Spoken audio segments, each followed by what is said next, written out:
Hi, my name is Cameron Mesmer, and this is the story on how I lit myself on fire.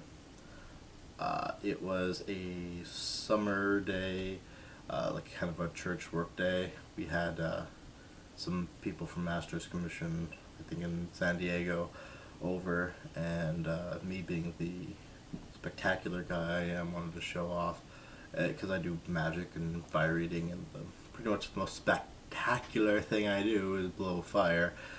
And so I figured that would be really cool. So I get my stuff and kind of have it all day, and we kind of were painting and working and whatever. And I thought, let's try it now. So I tell a couple people, and I probably have, I don't know, 5, 10 people out there outside the parking lot of the church, and a little bottle of fuel and a big torch and whatever. So do the thing, and I put it in my mouth and spit it basically into the flame. Don't try this at home, kids, and you'll see later kind of why. Because even if you do it right, it has a big chance of screwing up. Um, Big chance. So I spit it there, do it 3 or 4 times, and it works perfectly, looks great, and this tells other people to tell other people to tell other people. And so, of course, I have to do it again. Yay! Um, So a whole bunch of other people come out there. I have no idea how many at this point. I don't really remember. That wasn't what I was thinking of afterwards.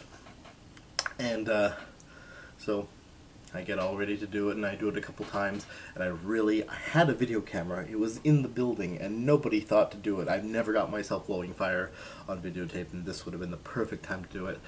But they didn't. I don't know who was thinking or not thinking there.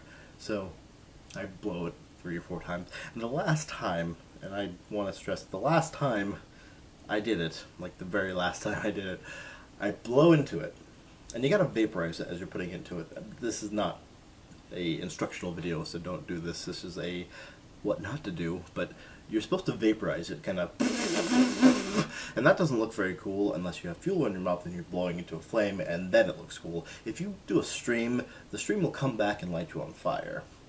I don't know if that's exactly what happened if I didn't vaporize it good enough, but this is what happened. Sprayed into it. I don't know if the wind caught the fumes or the wind kicked up and blew it back in my face, or who knows.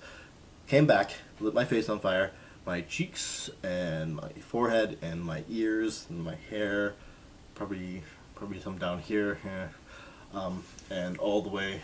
Probably can't see it very well right now.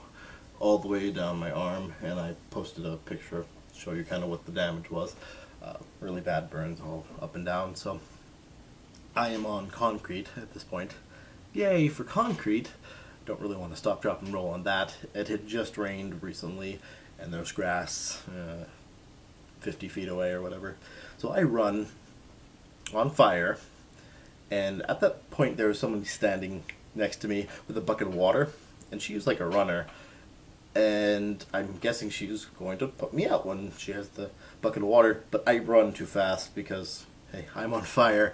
I run and I tuck and roll and put myself off on the grass, and I didn't even know I was out. I just kind of stopped. Maybe I was tired. I don't know. I'm out of shape. Run, roll, and kind of lay there flat on my back. Um, then trying to remember what happens next. Everybody obviously comes towards me. They don't go like, "Oh, show's over, let's leave." They come over and they all stare at me like this in a circle. And at this point, I'm kind of in shock, and I'm making all these jokes.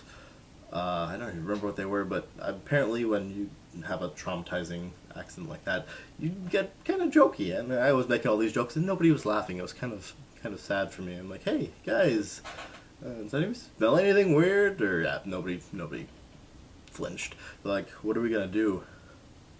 Well, take me to the hospital. I don't know. So everyone, I gotta change shirts now.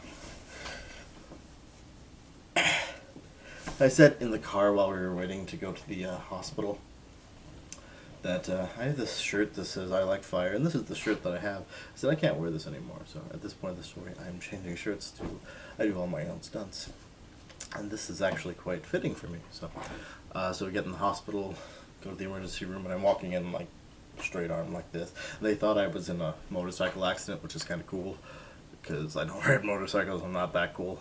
And so then I told them what really happened.